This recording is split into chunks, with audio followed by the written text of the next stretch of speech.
Hi guys, welcome to the page of commerce Shiksha. I am C S Srishti Agarwal. आज 2021 का budget release हो गया है, तो हम उसके कुछ इनकम टैक्स से रिलेटेड प्रोविजंस जो भी आए हैं वो डिस्कस करेंगे इस वीडियो में। जो प्रोविजंस आज बजट में आए हैं, most of them have been put in place considering the long term impact. If you see that जितने भी बजट आज तक आए हैं उनमें से कैपिटल एक्सपेंडिचर आज के बजट में सबसे ज़्यादा इंट्रोड्यूस हुआ है, which is close to 35% I suppose. जब गवर्नमेंट बजट एलोकेट करती है टू रिवेन्यू कॉजेज, वो एक वन टाइम रिलीफ जैसा होता है और वो लॉन्ग टर्म पर्सपेक्टिव में हेल्पफुल नहीं होता। पर अगर कैपिटल एक्सपेंडिचर के ऊपर बजट एलोकेट होता है, it leads to growth, it leads to employment generation, और वो बिजनेस को भी बूस्ट कर सकता है। So let's see how this budget ends up and what impact it will leave in the coming years. For now we will discuss the income tax changes or updates which have come in this budget. पहला provision है जो 75 years and above के senior citizens हैं, उनको income tax return भरने की कोई ज़रूरत नहीं है अगर उनकी सिर्फ पेंशन और इंटरेस्ट इनकम है। सिर्फ बैंक उनका टीडीएस डिडक्ट करेगा और उनको इनकम टैक्स रिटर्न भरने की ज़रूरत नहीं पड़ेगी अब से। नेक्स्ट पॉइंट है रीअसेसमेंट ऑफ इनकम टैक्स। जो इनकम टैक्स डिपार्टमेंट होता है वो आपकी रिटर्न को 6 साल तक खोल सकता है, ये देखने के लिए कि आपने जो रिटर्न भरी है अगर उनको वो सही नहीं लग रही है तो वो आपसे उसके प्रूफ्स मांग सकता है या उसमें डिटेल एनालिसिस कर सकता है। इस रूल को चेंज कर कर 6 साल से 3 साल पर ले आया गया है। So now reassessment can only be done for up to 3 years. कुछ रेयर केसेस में 10 साल तक रीअसेसमेंट हो सकेगा जब प्रूव होगा, एविडेंस होगा इनकम टैक्स डिपार्टमेंट के पास, जब कंसीलमेंट ऑफ इनकम 50 लाख या उससे ज़्यादा होगा और उसमें the highest authority of income tax department की परमिशन की ज़रूरत होगी।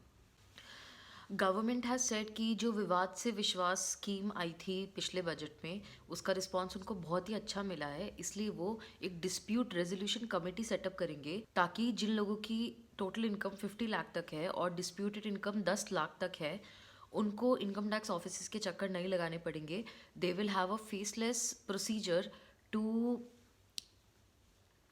सॉल्व द डिस्प्यूट्स, और अगर बात करने की ज़रूरत भी पड़ेगी तो there will be a video calling system setup for them. इसके अलावा टैक्स ऑडिट की लिमिट पिछले साल 1 करोड़ से 5 करोड़ कर दी गई थी उन लोगों के लिए जिन लोगों के 95% ट्रांजैक्शंस डिजिटली होते हैं। इस साल ये प्रपोज किया गया है कि जिन लोगों के ट्रांजैक्शंस 95% डिजिटली होते हैं उनकी टैक्स ऑडिट लिमिट बढ़ाकर 10 करोड़ कर दी जाएगी। ऐसा करने से जो लोग कैश में कम डील कर रहे हैं और डिजिटली कर रहे हैं काम, उनको बहुत बड़ा रिलीफ मिलेगा। गवर्नमेंट इस तरह के प्रोविजंस लाके डिजिटल ट्रांजैक्शंस को बहुत ज़्यादा प्रमोट कर रही है, क्योंकि अगर आपके कैश में ज़्यादा ट्रांजैक्शंस है तो आपको 1 करोड़ पर भी टैक्स ऑडिट करानी पड़ेगी, लेकिन अगर आप डिजिटली सब कुछ कर रहे हैं तो 10 करोड़ तक भी आपको कोई ऑडिट कराने की ज़रूरत नहीं है, which is a huge relaxation. Affordable housing को इंडिया में बहुत ज़्यादा प्रमोट किया जा रहा है पिछले कुछ सालों से। उसके लिए एक सेक्शन था ATEE, फिर था ATEA। गवर्नमेंट ने पिछले बजट के अंदर 1.5 लाख का एडिशनल होम लोन बेनिफिट दिया था फॉर स्मॉल हाउसिंग। उन्होंने इस एग्जेम्पशन को 1 साल और बढ़ाकर 31 मार्च 2022 तक एप्लीकेबल कर दिया है। If you want more details on home loan tax savings, इस हफ्ते हमारा एक वीडियो उसके ऊपर आ रहा है on Friday, so do not miss that. आप लोग अगर अपनी इनकम टैक्स रिटर्न भरते हैं तो आपने देखा होगा कि काफ़ी सारी इन्फॉर्मेशन आजकल प्री फिल्ड आने लग गई है सिंपल रिटर्न्स में, ऑनलाइन रिटर्न्स में और यूटिलिटी में। तो अब उसको गवर्नमेंट और ज़्यादा फर्दर इन्हांस कर रही है।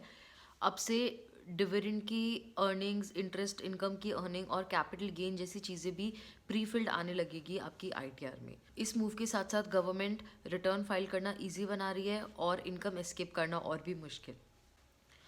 जो प्रोविडेंट फंड डिडक्ट करता है एम्प्लॉयर, और अगर वो लेट उसको डिपॉजिट कर रहा है गवर्नमेंट फंड्स में, तो उसके लिए भी अब ये आ गया है कि अगर आपने ड्यू डेट के बाद आप डिपॉजिट कर रहे हैं तो जो एम्प्लॉय कंट्रीब्यूशन का पार्ट होगा which you were suppose to deposit, उसका आपको कोई भी टैक्स डिडक्शन नहीं मिलेगा, वो as a business expense disallow हो जाएगा। जो स्टार्टअप्स को ATIAB के अंदर टैक्स हॉलिडे मिलता है उसकी भी लिमिट 1 साल और बढ़ा दी गई है। जो स्मॉल कंपनीज़ की डेफिनेशन थी उसको भी चेंज कर दिया गया है इस बजट के साथ। To be a small company पहले पेड अप कैपिटल 50 लाख तक होना चाहिए था, उस लिमिट को अब 2 करोड़ कर दिया गया है, और टर्नओवर की लिमिट जो पहले 2 करोड़ तक की थी उसको 20 करोड़ कर दिया गया है। स्मॉल कंपनीज की डेफिनेशन चेंज करने से 2 लाख कंपनीज की कंप्लायंसेस रिक्वायरमेंट बहुत ईजी और कम हो जाएंगी।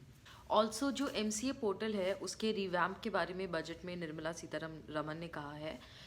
She has said that a new version of MCA 3.0 will be released in 2021। इस नए वर्जन ऑफ MCA में बहुत सारे नए मॉड्यूल्स होंगे, e scrutiny, e adjudication, e consultation and compliance management के लिए।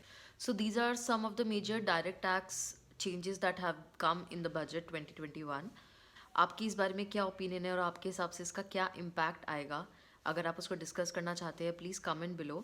If you have any further questions to discuss on this, you can also comment that. For more details on the budget and daily updates on business related information, please follow us on Instagram and subscribe to our YouTube channel. Thank you.